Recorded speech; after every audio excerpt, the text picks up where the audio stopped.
Ella was only 6 years old when her father remarried. Her new stepmother, Mrs. Bernice Holden, came into their home like a soft breeze, gentle, warm, and graceful.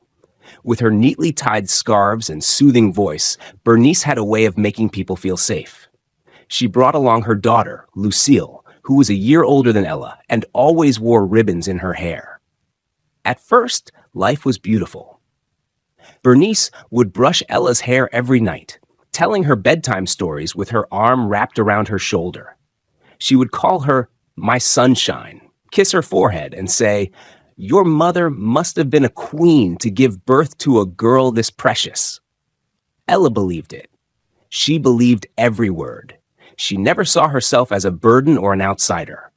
Lucille and Ella shared their dolls, and they both giggled over silly drawings and made necklaces out of garden flowers. But seasons change, and so did Ella. By the time she turned 16, Ella had blossomed into something the village had never seen. Her skin glowed like fresh milk under morning light. Her eyes, big, round, and deep brown, could hold your gaze and never let go. Her long black hair flowed like silk, even without cream or oil. Even her voice had changed, soft, melodic, like a song waiting to be sung. People started to talk. The women at the stream would stare, then whisper. The market boys followed her with their eyes, stumbling over their words. Strangers who came to the village would ask, "Who is that girl? She walks like a queen." At village festivals, she no longer danced freely. Every time she moved, men called out, "That's my wife. I'll give 10 cows for her hand." Even the president of our nation wouldn't resist this one. Lucille, once the center of every gathering, became the shadow in Ella's light. And Bernice, the same woman who once called Ella her sunshine, now barely spoke to her. She would stare at her for too long, eyes cold, face unreadable. One day, Bernice watched Ella helping a farmer lift baskets at the village square. The old man looked at Bernice and said with a smile, "You must be proud. She's the flower of this land." Bernice only smiled back, but her hands were clenched tightly around her basket. Something had shifted, and Ella, sweet, innocent Ella, didn't notice. She still sang while sweeping the compound, still made flower bracelets for Lucille, still kissed Bernice on the cheek every morning. But what she didn't know was that her beauty had started a fire in her stepmother's heart. A quiet, slow-burning fire made of envy, fear, and something worse.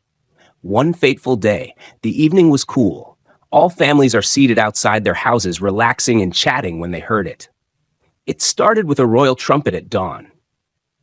Then came the galloping horses, and finally the booming voice of the king's herald standing on a wooden platform in the village square. By royal decree, His Royal Highness, Prince Nathaniel Jameson, son of King Richard of Elberon, returns from the United States of America in search of a bride, one of our own. The village erupted. At the stream, the maidens screamed so loud, birds fled from the trees. Some dropped their calabashes, spilling water as they held each other and spun in circles. "The prince is coming from America. Do you know what that means? God, this is not the time to be ugly." They began singing, splashing, and dancing in the water. Prince Nathaniel, our chocolate prince. From New York to Texas, they called him king. Now he returns, rich and fine, and one of us will wear the crown. Back at the market, mothers left their stalls to dance in front of the palace gates. He studied in America, business, engineering, leadership. He owns a company in California and 3 houses in Miami. He drives cars that cost more than this entire market. The prince is no longer a prince. He's an international billionaire. They laughed. They danced. They thanked the king for choosing from home, not from those foreign girls with strange eyes and fake smiles. At least one of our daughters will enjoy. The girl he picks will wear Versace to fetch water. Meanwhile, in the Holden household, the air was different. From the window, Mrs. Bernice Holden watched as the maidens in the streets rehearsed their walk, their giggle, their smiles, each girl dreaming of catching the prince's eye. She turned slowly. She stared at Ella, who was helping peel cassava. The sunlight kissed her face. A few strands of hair escaped from her scarf, gently dancing with the breeze. Her skin looked like it was made of pearls. Lucille, standing nearby, seemed invisible beside her.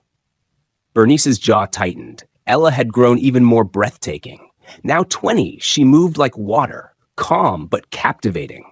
Her cheekbones were higher, her eyes fuller, her lips like rose petals. Even in rags, she looked like royalty. Bernice's heart began to burn. No, no, no, no. Not this girl. I will not let that prince lay eyes on her. I did not raise my daughter to lose to a girl with no mother. And in that moment, her plans began to form. Quiet, cruel, and calculated. And with that, the love she once had for Ella vanished completely, swallowed by a new emotion she had never admitted to herself until that moment: jealousy. As the sun set that day, the atmosphere in the house for Ella changed. Because that same night, Bernice's heart turned to stone. She sat in the dark corner of her room, whispering to herself like a mad queen. I clothed her, I fed her, and now she dares to shine brighter than my own blood? She will not be queen. She will not even be seen. The next morning, before the first cock crowed, Bernice stormed into Ella's room. She yanked the bedsheet off her, her eyes flashing fire. You are leaving this room immediately to the abandoned small room beside the kitchen. From today, you no longer fetch water with the others. You'll scrub this house from the rooftop to the pit. No more combing of your hair. From now on, tie your hair with this old rag and stay out of sight. She handed a rag to her. Ella stared in confusion. But, Mama, what did I do? Slap, a hot, heavy slap landed on her cheek. Don't mama me, witch. You think you'll seduce the prince with those wicked eyes? He will never see you, not as long as I breathe. From that day, Ella became a prisoner in her own home. Her mirror was taken away. Her makeup bag was also taken away. Her clothes were burned and replaced with torn rags meant for the dustbin.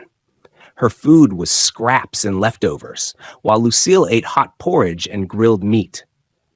Whenever she tried to go near the gate to watch the dancers or even fetch water, Bernice would grab her by the ear and drag her back in.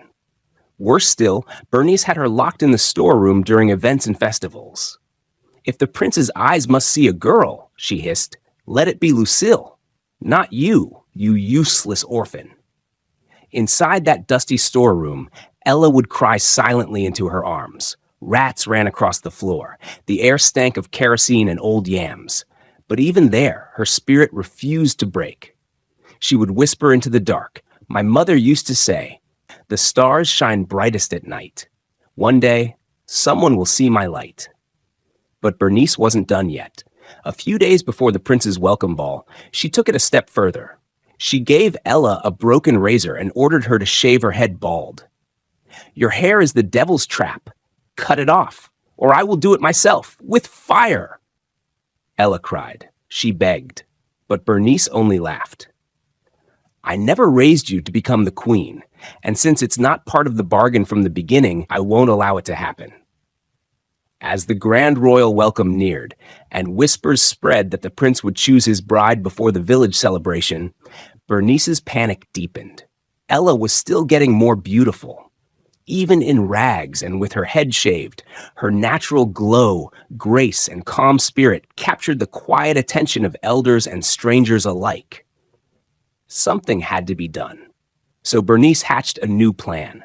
Not with chains this time, but with bribery and manipulation. Clad in a flowing wrapper and carrying a basket of dried fish and yams, she moved from house to house, trying to convince every mother with a beautiful daughter to step aside. Her voice was coated in fake warmth. You all know how generous I've been. Remember how I loaned you pepper during the last market day? If my daughter Lucille becomes queen, all of you will enjoy. There will be contracts, favors, appointments. Come on, let's be honest. My Lucille is exposed, trained, and beautiful. She has soft hands and speaks good English. The prince will be proud. She'll represent us all with grace. Some women nodded politely. Others muttered behind her back. But one woman, Mama Clara, known for her sharp tongue and sharper heart, was not having it. One hot afternoon, as Bernice approached her compound gate, sweetening her voice like honey, Mama Clara was sitting under the mango tree with her daughter, Amara. As soon as she saw Bernice's silhouette from afar, her eyes narrowed. She stood up, tied her wrapper tight, and marched forward like a storm. "Bernice Holden, I warn you, turn back from my gate." Bernice paused, confused, but tried to maintain her charm. Clara, don't tell me you don't want your daughter to eat from the palace. I came to talk as sisters." Clara charged. "Talk what? You came to negotiate my daughter's destiny like she's a tomato in the market? You want me to step down for Lucille, that empty beauty with no character?" Bernice flinched, trying to speak, but Clara was on fire now. "You are wicked, cruel. You've caged that innocent girl Ella as if she's a slave. You burnt her clothes, shaved her head, locked her in a storeroom, and now you dare walk around here begging people to bury their own daughters for your Lucille?" The compound was quiet. Neighbors peeked from their windows. Even the birds stopped chirping. Mama Clara moved closer, eyes blazing. "Let me tell you something, Bernice. If there's any girl in this village the prince might look at, it's Ella, not your arrogant daughter who frowns more than the moon during an eclipse. Ella is more beautiful than 10 Lucilles. She's graceful, humble, and raised herself without help. But guess what? I won't beg for her. I'll let fate do its job.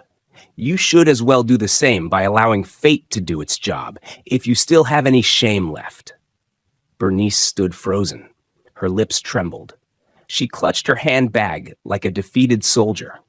And as she turned and walked away slowly, murmurs rose in the air. The people were watching now. The village was talking. And the illusion was beginning to crumble. Just a few days after Mama Clara's confrontation with Bernice, a strange figure arrived in the village. He was short, shockingly short. His head barely reached the chest of the average man. But he walked with confidence, dressed in clean, neatly arranged clothes, carrying a small leather bag. When he got to the village square, he went straight to the market head, Mama Edna, a round, loud woman with a booming laugh and a sharp tongue.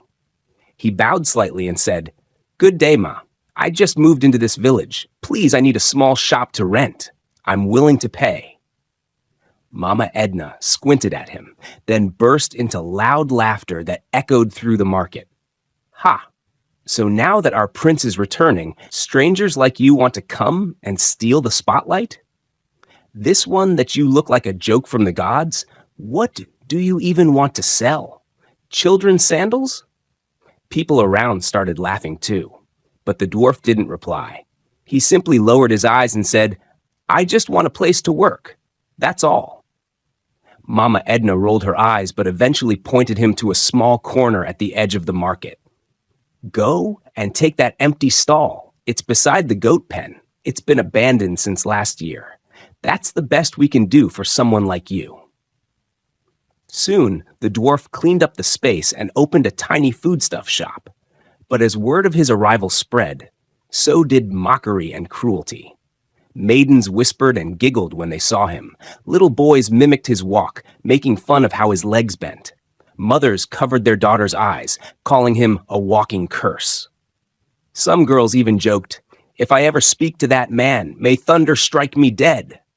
I'll rather marry a blind goat than marry that thing." Even though the dwarf never raised his voice or responded with anger, people grew more confident in mocking him. But strangely, his name and shop spread like wildfire.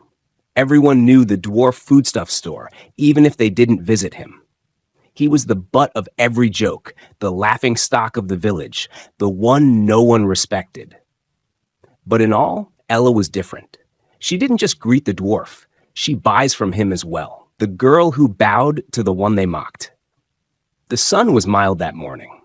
Birds chirped over the market as villagers bustled around with baskets and bowls. So as usual, one fateful afternoon, Ella strolled into the market, graceful and modest with her bald hair, holding a small woven bag in her hand. Despite her stepmother's attempts to ruin her beauty, her radiance only grew stronger with each passing day. Her skin glowed like polished honey, and her voice was soft like a lullaby. And every time she came to the market, she made sure of one thing. She would stop by the dwarf's shop. "Good afternoon, sir," she would greet with a respectful bow. The dwarf, often ignored and insulted by others, would smile faintly and say, "You honor me with your presence, my dear." That day, she sat on the small wooden bench in front of his stall, chatting warmly while he gently measured out some grains for her. They spoke about the weather, the food prices, and occasionally she asked him about welfare. To him, Ella was the only soul who saw him as a human being. Just as he handed her the small sack of rice with shaky hands, a shrill voice tore through the market. "Ella!" It was Bernice, returning from the tailor's shop. She stopped dead in her tracks when she saw her stepdaughter sitting and smiling at the dwarf's shop like they were longtime friends. She marched toward them like a raging bull. "Are my eyes deceiving me?" she bellowed.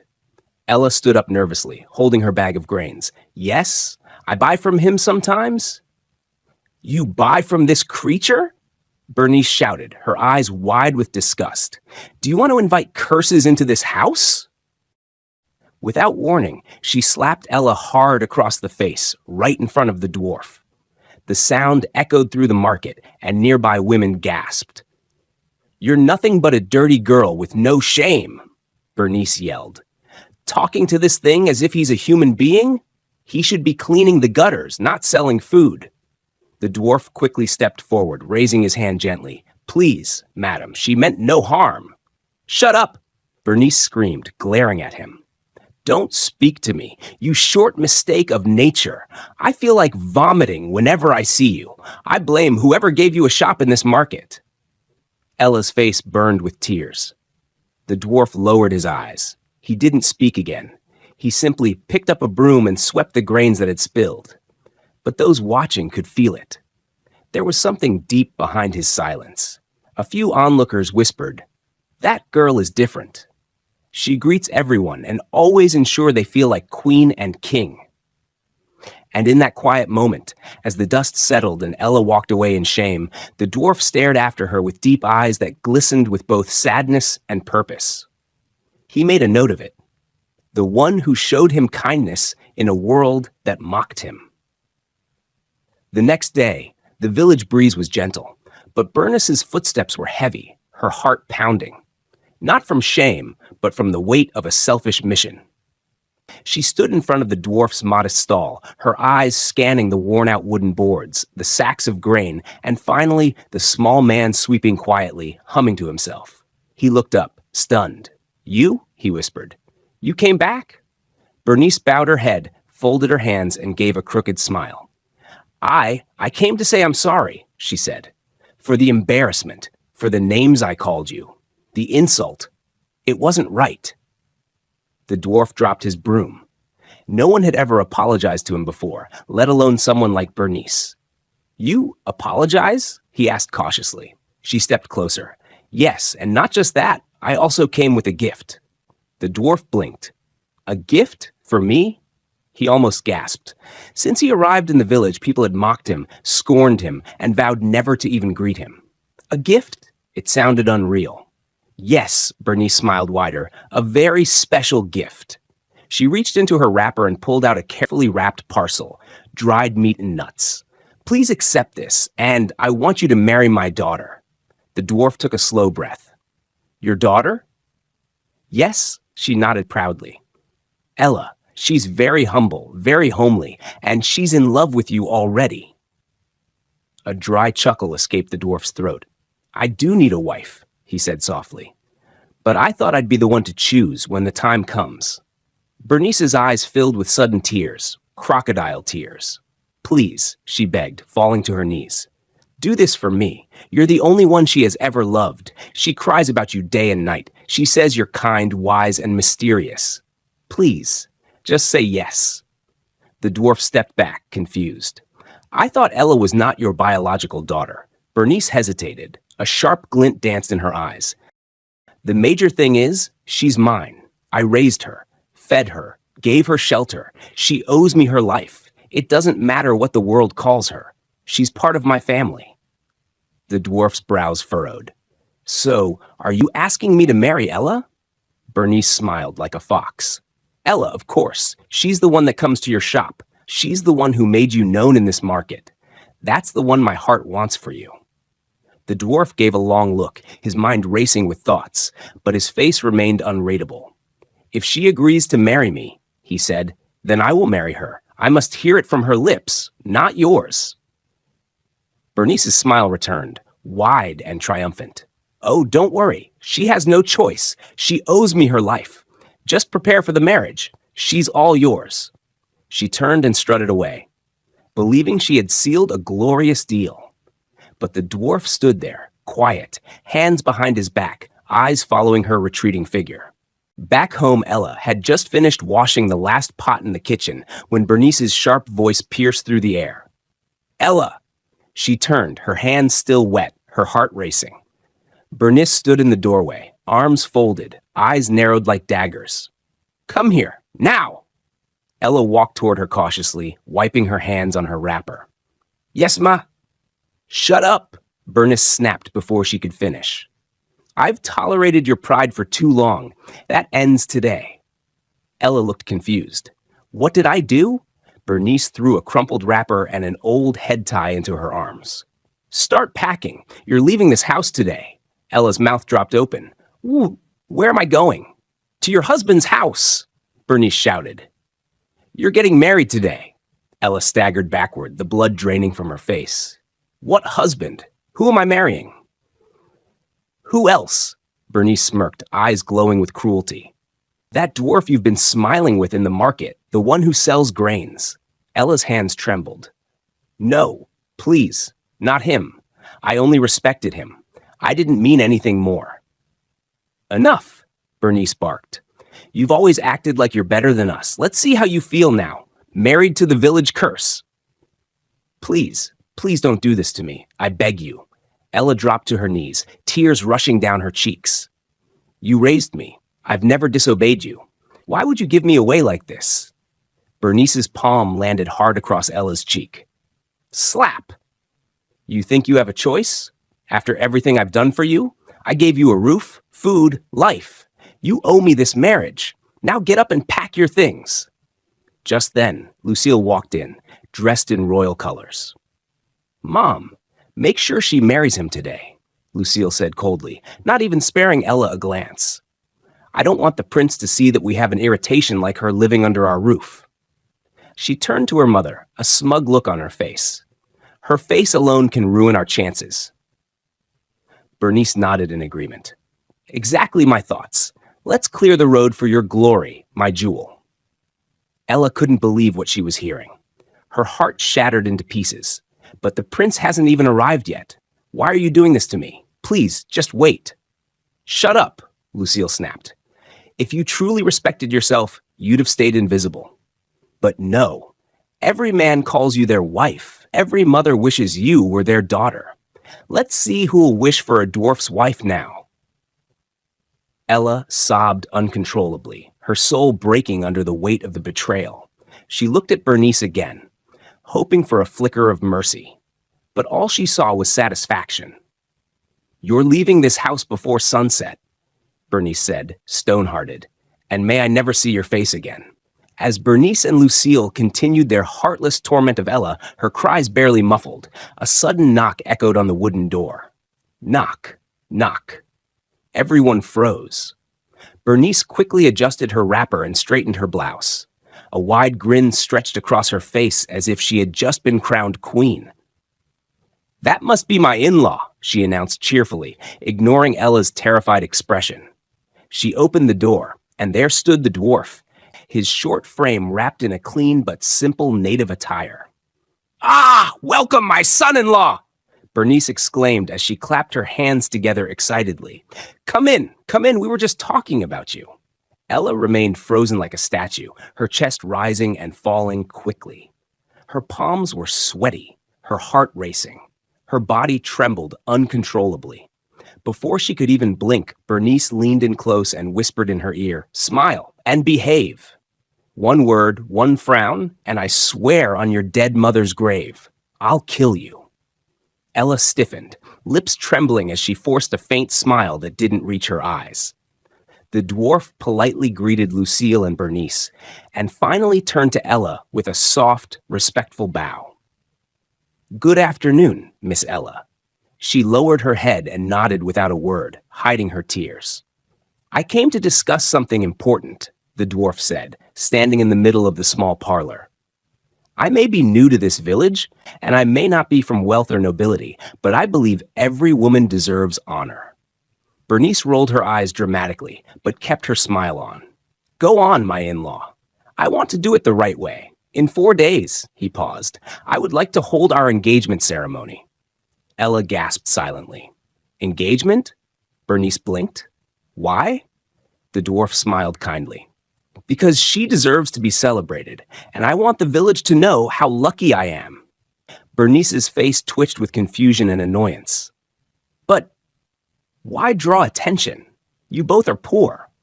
You don't want to give these people more reasons to laugh at you, do you? Why not keep it low-key, do a quick wedding, and just take her away quietly?" The dwarf's expression didn't change. In fact, he smiled wider, calm and unreadable. "Because if they're going to laugh at us, let's give them more reasons to smile." Lucille scoffed and folded her arms. "You're quite bold for someone so short and poor," she muttered. The dwarf turned to her slowly and shook his head. Lucille's jaw dropped in disbelief. Bernice chuckled nervously to break the tension. "Well, fine. If you insist on this celebration, then get ready. But make sure you buy her the cheapest ring ever created. That should match her level." "I already have a ring," the dwarf replied, his eyes glancing at Ella. "One that no one in this village has ever seen before." Ella looked up briefly, confused and curious, but quickly lowered her gaze again. Bernice clapped once, hard. "4 days it is then. We'll send word to the village." As the dwarf turned to leave, he paused by the door. "Thank you for accepting me. I believe fate is working." Then he left. By the early hours of the next morning, the entire village was buzzing with gossip.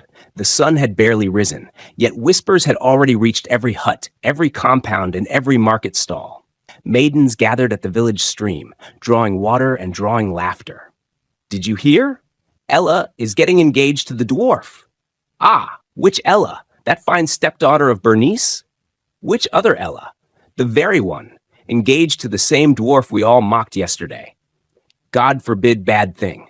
If I ever attend such a cursed union, let the gods punish me." They burst into peals of mocking laughter, slapping their thighs and shaking their heads. Some younger maidens, filled with jealousy and pride, added with loud voices, "I'll never be caught at such a low-class event. My mother already paid for my tailor. I'm preparing for the prince's wedding, not some dwarf parade." "Village shame. Why marry a girl like Ella off when the prince hasn't even chosen his bride? Is she that desperate?" At the market square, mothers were still visiting tailors, measuring wrappers and laces, preparing for the royal ceremony. A few of them broke into songs of mockery as they passed stalls. "Some are marrying dwarfs, some are marrying kings. Some wear disgrace, others wear rings." "Don't mention me," one woman shouted. "Count me out. A whole me? Attend a dwarf's wedding? Let me not reduce myself. We're waiting for the prince, not for a mockery." Meanwhile, Mama Clara and a few respected elders had gathered outside their compound. Bernice happened to be passing by, dressed in fine attire, swaying her hips with pride as if she had made the most honorable decision. Mama Clara's voice rang out, "Bernice, stop right there." Bernice turned, startled but forced a smile. "Mama Clara, good morning." "Don't mama me. Shame on you, Bernice. Shame." The other women nodded in agreement, eyes narrowed. "How could you marry that girl, that precious child, to that poor mocked dwarf?" Mama Clara continued. Another woman added, "When we were all laughing, she was the only one who respected him, and you used that against her. I told you before, Leave fate to do its job, Mama Clara said, pointing a firm finger. But no, you sold her future. You couldn't do what's right with another woman's child. Your wickedness knows no bounds. Bernice tried to respond, but Mama Clara shut her up. Don't speak. Just go. You may have won this moment, but the gods are watching. Bernice hissed and walked away, muttering, All of you talk too much. Let's see how many of you will laugh after the wedding. As she disappeared down the path, Mama Clara shook her head slowly. Mark my words, she said quietly. This story is far from over. Later that afternoon, a whirlwind of whispers spread like wildfire through the village. The prince is back. I heard he's already in town. They say he's moving around secretly, looking for his queen. He doesn't want attention. He wants to observe in silence. The moment the news landed, the village erupted. The maidens of the land, each with dreams of a royal wedding, raced into action. The once calm village turned upside down. Every corner became a beauty spot. Hair was braided, skin was oiled, wrappers were adjusted tightly around curvy waists. Even laughter became calculated, timed for effect. But nowhere was the chaos more intense than at Bernice's compound. Bernice had summoned fashion experts from 2 neighboring cities. She hired a professional stylist for Lucille's hair, one that had styled the daughters of chiefs and nobles. We're not taking chances, Bernice said, supervising every thread of hair that fell into place. Today must mark the beginning of our reign. Lucille stood tall in her mirror. Her gown shimmered in the sunlight. She practiced catwalking, twirling gracefully while a trainer clapped and coached. Shoulders back, chin up, you are royalty. As Lucille stepped out to the road, her beauty was undeniable. Her skin glowed, her waist swayed with poise, and her smile was designed to captivate. Other girls along the path froze in envy. Ah, see Lucille, like goddess of beauty. If I were the prince, I wouldn't think twice. She's giving queen already.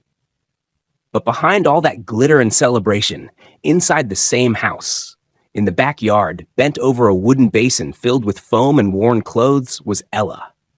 Her hands were soaked, her palms red, and her eyes filled with silent tears.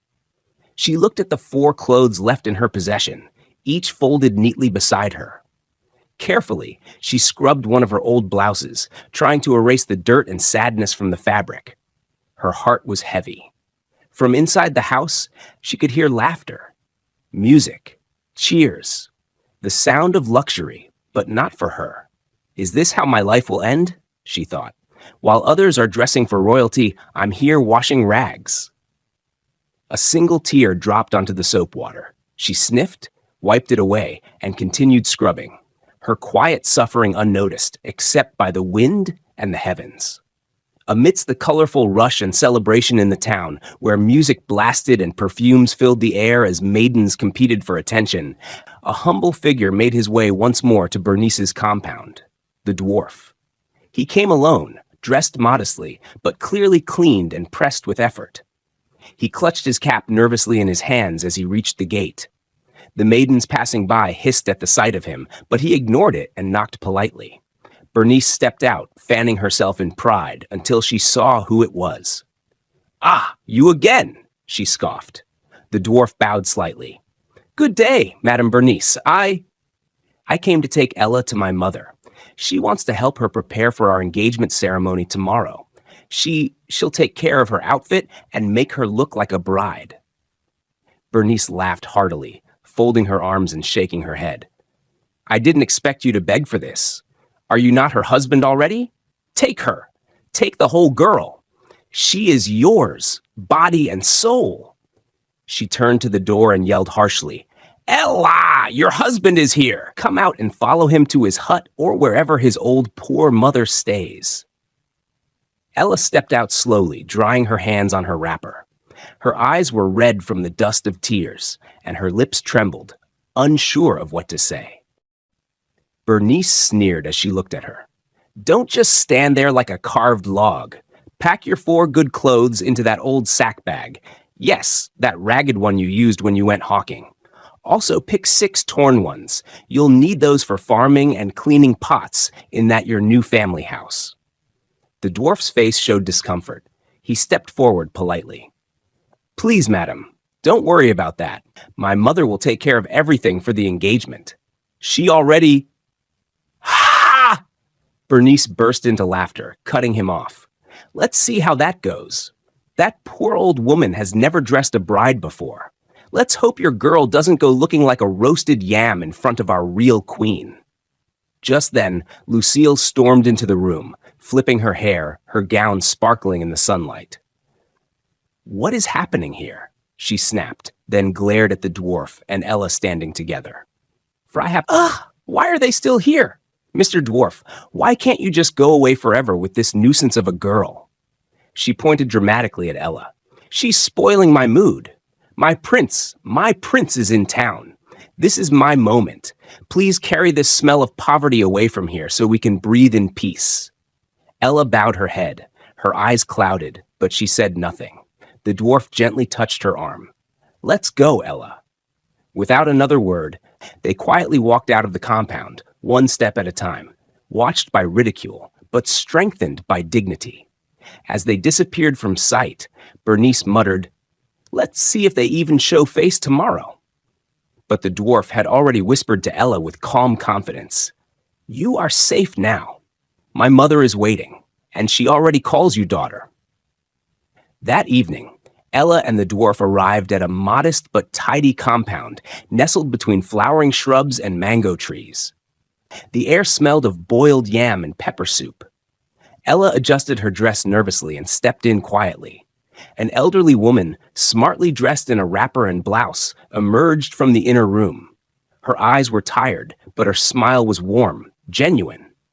Ah, so this is the girl, she said, arms open wide. You're welcome, my daughter. Ella quickly bent down, greeting respectfully, hiding the ache in her chest. Good evening, Mama. Thank you so much. I'm happy to be here. But before she could rise fully, the woman had already pulled her into a tight, motherly hug. My son has told me a lot about you. You are welcome. This is your home now. Ella smiled faintly. Home. The word almost brought tears to her eyes. Despite being a guest, Ella moved quickly into the kitchen, offering to help. She stirred the pot, checked the firewood, and joined in slicing vegetables. The elderly woman watched her from the doorway, surprised. No, my dear. You are the bride. You shouldn't be working tonight. But Ella replied softly, Mama, please, let me help. My hands are not heavy. This is who I am. Mama smiled and allowed her. She swept the compound, wiped the furniture, arranged the baskets and bowls, and even ironed Mama's head tie for the engagement. Inside the house, the dwarf sat beside his mother, laughing heartily for the first time in a while. She's the only one who makes me smile in that town, he said. She's kind. She's real. They mocked me, but she treats me with respect. The old woman nodded, glancing at Ella with pride. Suddenly, the door creaked open, and a tall, muscular man in a faded security uniform stepped in, wiping sweat from his brow. Mama, he said, panting slightly, I'm really hungry. Please, if there's any Gary, I've got groundnut already. The old woman looked toward the kitchen and replied, Please wait, my son. Ella will give you a little gari. She must be very tired too, but she'll serve you. Ella emerged quietly, having overheard. She leaned gently into Mama's ear and whispered, Mama, there's some food left in the kitchen. Should I serve him that instead of gari? But Mama gently patted her hand and said, No, my daughter. Do as I said. Let's keep the proper food for tomorrow's guests. Ella nodded in obedience. A few minutes later, she returned, not only with a small bowl of gari, but also with a modest plate of leftover food. She smiled as she handed it over. This is my own dinner. I'm not hungry tonight. The man took it, surprised and deeply grateful. Ah, thank you so much, sister. I will surely come for your wedding tomorrow. May God bless you. He bowed and left, smiling wide. The old woman looked at Ella with deep admiration. You gave him your food? Ella smiled softly, brushing her wrapper. There will be more tomorrow. He looked very hungry. The dwarf glanced at his mother and whispered, "She's more than I hoped for." That night, Ella slept in the small guest room, her head on a real pillow for the first time in a while, not dreaming of wealth, but of peace. The next day, all attention was on the fleet of sleek black cars slowly advancing into the road leading to Bernice's house. Mouths flew open. People gasped. Wait, is that not Lucille's house? And what's going on? Maybe she offended the authority. Maybe she stepped on someone's toes. Or maybe the prince has chosen her.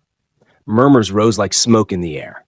Bernice, who had been inspecting Lucille's outfit, rushed outside, squinting and blinking. Who are these people? I hope we're not in trouble, she muttered, fear flashing in her eyes. Lucille grabbed her mother's hand, trembling. Mama, I swear, I didn't do anything. I didn't insult anyone. I don't know who these people are. The crowd grew thick. Faces pressed against gates. Some climbed low walls. All eyes watched the first car halt gently at the compound gate. Suddenly, the back door opened and out stepped the dwarf. Dressed in a sleek designer suit, his shoes shone like diamonds under the sun. He adjusted his shades and bowed slightly to the stunned villagers. Gasps! He walked confidently to the next car and opened the door like a chauffeur. Out stepped Ella. The crowd froze, clad in a dazzling gold and white gown, with royal beads adorning her neck and hands, and her bald head glistening like polished ebony under the sun. She looked like a goddess reborn. Is that Ella? Even her former mockers couldn't believe their eyes. Her skin glowed, her posture was graceful, and her presence was royalty redefined. Lucille's jaw dropped. She hissed, "Even if he's richer than the whole world, I still won't marry him. Except maybe for the money." Bernice slapped her shoulder in frustration. "Shut up! What is love without money? If I had known he was this rich, I would have married you to him long ago, or even married him myself." People whispered among themselves. So the dwarf was rich all along? And we mocked him? Oh my God, I called him a cursed man. See Ella, see how beautiful she looks.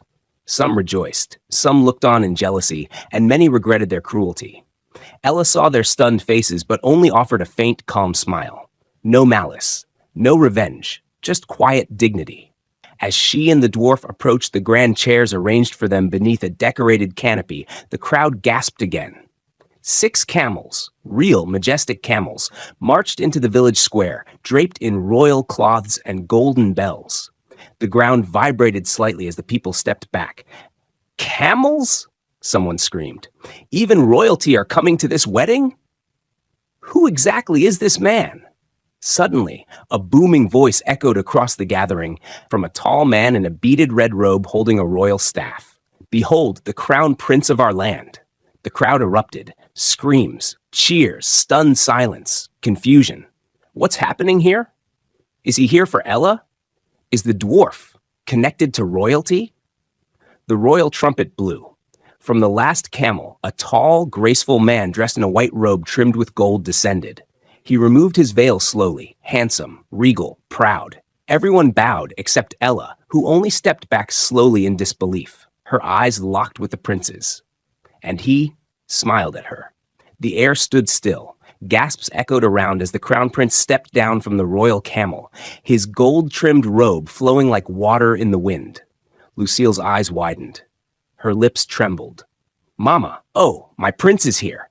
This is my moment. That should be me. She grabbed Bernice's hand tightly. Both mother and daughter stepped forward, hips swinging, confidence rehearsed, but pride in full display. The crowd watched in anticipation. But just before they reached the prince, he turned away from them, walked past them, and bowed deeply to the dwarf. Thank you so much, uncle, he said with reverence. You got me the best of all. Silence. Ella gasped. Her hand flew to her mouth. She turned slowly, confusion written all over her face. Uncle? The prince then turned to face her, eyes soft, voice strong. Ella, I came to the house last night. I was the poor security man who begged for Gary. I watched how you humbled yourself and offered me your dinner instead, saying you weren't hungry. You chose kindness over comfort. That alone qualified you. You are the chosen one." The crowd erupted in disbelief. Lucille almost choked on her breath. Bernice staggered and fainted. The prince went down on one knee and brought out a dazzling, royal-crafted ring that sparkled like the sun. "Ella, please marry me. Be my wife. Stand beside me. Let's rule, serve, and uplift our people together." Ella's lips trembled as tears rolled freely down her cheeks. The world spun in her eyes. Her sobs choked her voice, but through trembling lips she whispered, "Yes, yes, I will marry you." The crowd went wild. Some mothers wept tears of joy. Some wailed in regret. Ladies screamed in heartbreak and admiration. Lucille collapsed onto her knees, gasping, unable to speak. Bernice slumped backward onto a bench, fanning herself weakly. But Mama Clara was already dancing with joy, lifting her wrapper and swaying to the rhythm of fate fulfilled. "I told you all," she shouted, laughing with joy. "I told you, allow fate to run its course. See what has happened now. Who God lifts, no man can bring down." A golden royal canopy was quickly brought out. Ella was carefully lifted onto a royal camel, dressed with white silk and golden tassels. The crown prince mounted his own camel, smiling at her beside him. The two rode side by side, regal and radiant.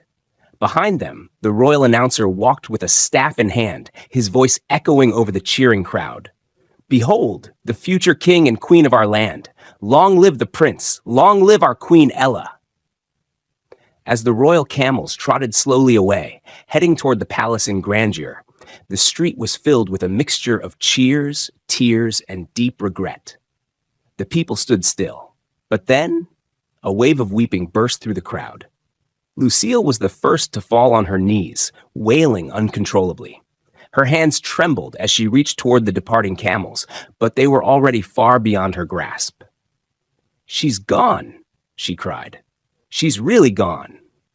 Other maidens, dressed in their finest clothes, followed her lead, falling into sobs, covering their faces, some even tearing off their gel and beads in shame. The crowd that once mocked Ella now mourned their missed chance, not for the prince, but for the kind of woman they failed to be. Lucille bent her head and spoke softly, tears pouring down her cheeks.